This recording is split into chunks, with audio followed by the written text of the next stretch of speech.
Hello, ladies and gentlemen. We are going to continue on with our projectile notes. So you should get those out. We started them on Tuesday. And we got through some of them. I am going to refresh everybody really quickly. If you've forgotten some things, we're going to try to remember them. All right. So, with projectile motion, there are some facts about projectile motions that we need to know. And our first fact that we talked about was that projectiles maintain a constant horizontal velocity. That means that once they have a horizontal velocity, they always keep that horizontal velocity. And what I told you to write in your notes about this was that dx equals vx times t, because that would be that our Vx equals dx divided by t formula. That is true, and that's the only formula we can use for the horizontal velocity. All right? Because there's no acceleration in that plane. Then, number 2 was that projectiles always experience a constant vertical acceleration of gravity, which is 10 meters per second squared. Again, we're going to live in a perfect physics world, so we're going to neglect air resistance. So with gravity, projectile will accelerate. So we will have 3 formulas that we'll use in the vertical plane, and that will be our A equals Vf minus Vo over T. We will use our A equals Vf squared minus Vo squared over 2D, and we'll use our D equals V naught T plus 1/2 AT squared. Now with this one, I'd put a dy specifically to make sure that you would remember that this is in the vertical direction. You could also put Vy there. You can put a y there with this one, and this one, and this one, this one, and this one. If it's an acceleration formula, then we will use it. Now I also want to remind you that this formula, we talked about how we could manipulate it in the past when we dealt with free-falling objects to solve for time. And time is the square root of 2 dy over a. I'm going to go through this really fast because you should have most of this already in your notes because we covered it on Tuesday. Then on number 3, this was our big rule that horizontal and vertical components of motion are completely opposite or independent of each other. That means we keep all of the x completely separated from the y, which we talked about on vectors of keeping all of that information the same. So the distances and the velocities in the x will only be in the x, and the distances and velocities and the acceleration in the y's will only be in the y's. So we'll always separate those into components. And if you look, we talked about this particular one, that we would have the Vx stays the same the entire time, because that's like our rule number 1, our fact number 1. And then our vector in the vertical actually gets larger because it's accelerating. So every second it's increasing by 10 meters per second. And these are 2 vectors that are drawn tail to tail. So we talked about if we had drawn them tip to tail instead, it would look something like this, and we could find a resultant for this actual velocity. So we'll go back, and that's how we use our trig and our vector information. So fact number 4, if the start height and the end height are the same, then the time up equals the time down, and the distance up equals the distance down. And we actually really already talked about this with free-falling objects, and I gave you information that I showed you as an object went up versus as it came down, what was going to happen. And so this is actually something we've already talked about, but this might also be where second period, I know you probably need to pause this and get this written down in your notes. 8th period, I think you already have it, but if not, ask the sub to pause it and we can go from there. Now, the final fact was that an object that is dropped from a moving vehicle will have the same velocity as that moving vehicle. So what it is that, I was going to say, I want that to go. There it is. So as my plane's falling, the objects inside are attached to the plane, so it has the same velocity as the plane.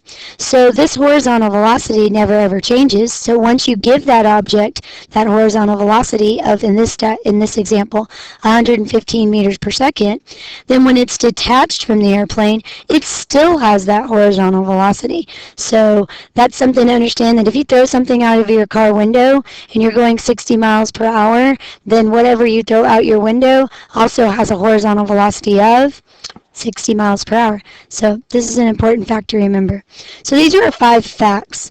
All right, so we're going to do an example problem now, and I actually started this example problem with second period, but didn't start it with 8th, so I kind of had y'all in different spots. So that's why I'm trying to get y'all back together again. All right, so really big key here is for us to remember that we're going to end up having to make an X and a Y T chart on all these problems. And that was for rule number 3 that we really wrote this. And so we will have a DX and a VX and a T. And then on this one, we'll have A, and we'll have VOY, and we'll have VFY, and we'll have DY, and we'll have T. On the distances, velocities, acceleration, they have to always stay separated, and that's why I put subscripts on them of X's and Y's. But these T's are actually the same. Time is universal, doesn't have a plane that it deals with, so whatever you find for one time, you'll be able to use for the other. In this question, we were told that a ball was thrown from a 100-meter tall building. Well, tall is going to be my height, so that's going to be my dy. And it was thrown with a horizontal velocity of 20 meters per second. Well, horizontal is my x information, so this goes here. Well, we know that when an object falls, and it shows right here vertically, its original velocity is 0. So we're going to write that in here as well. You should always fill this out as much as you can with the information that you're given, and you won't always solve for every single variable that's listed in your chart, but it's good to go ahead and fill all of it out. We also know that acceleration is 10 meters per second squared for this class. All right, we want to figure out how far from the base does it land. So we're actually trying to figure out this value right here. Well, in order to figure out that value, we have to use the formula in our x-plane of dx equals vx times t. Well, that means we have to find the time. Well, the only way to find the time is actually going to be to work in our y-plane. We have a distance, and we know that the original velocity was 0, and we know our acceleration rate was 10 meters per second squared. So I gave you a manipulation that was t equals the square root of 2 dy divided by a. Well, with that manipulation of that formula, we are able to solve for time because we have all that information. And if you remember, that came from our d equals VOT plus 1/2 AT squared, because this cancels out because our original velocity was 0, and then we rearranged things to solve. So the square root of 2 times 100 meters divided by 10 meters per second squared would give us our time. At this point, everybody should be using their calculators, because you should all have them. If you don't, pause this, go grab them. You're supposed to have them. Be ready to go. So I'll give you a second to do this, and yeah, and then we need to plug it in. You guys need to be plugging this in on your calculators.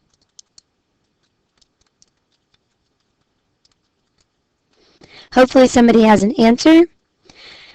Second period, I know we started this, so you might already have this in your notes, but this is 4.47 seconds. Now, it's going to be real important as we do these problems that you hold the information in your calculators, because you're then going to use the full number when you bring it up. And I didn't need to box that because that wasn't an answer. Sorry, guys. So I have the square root over 10 meters per second squared. And so I found out that the time was 4.47 seconds.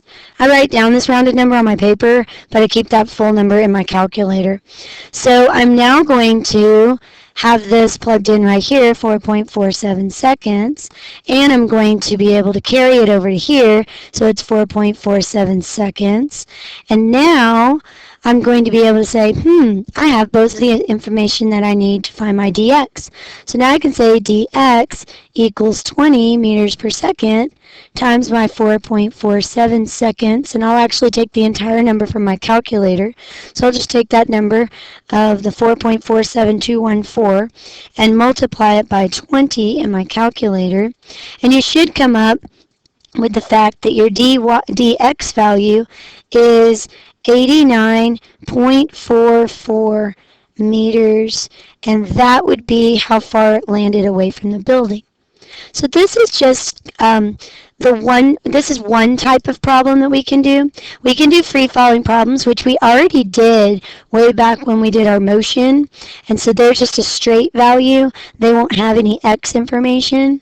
And then we have these types of problems that are launched horizontally, and so you use both sides of this t-chart. And then we'll have the launched at an angle ones. We're not going to do launched at an angle ones until I get back, so you guys will just need to be prepared for that. At this time, this is going to complete what we're going to do for our notes. You guys are going to be getting a Projectiles 1 worksheet, and we're going to work on one of those problems together, and then you'll have the opportunity to work a little bit more on those individually. You guys be good, have fun, and take care of business.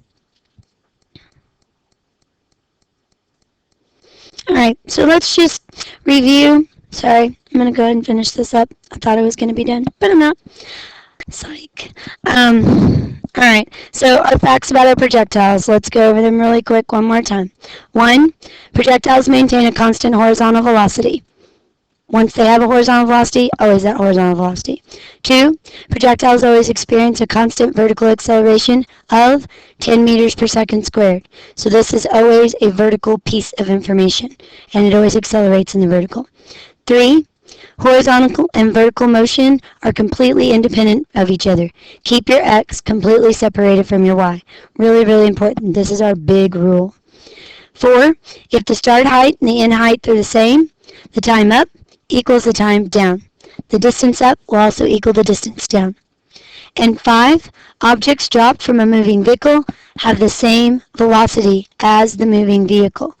These are the 5 projectile facts. If you don't have these in your notes at this time, please have the sub pause this and make sure you have all 5 of them in your notes. Remember, you have access to these. You're going to have a quiz on these, so you need to know them. But during the test, you'll have access to these in the back of the room, so you need to make sure that you have them. All right? And finally, I just have a little cartoon. You guys can take a minute to read it. But get your other worksheet, and we'll take care of that too.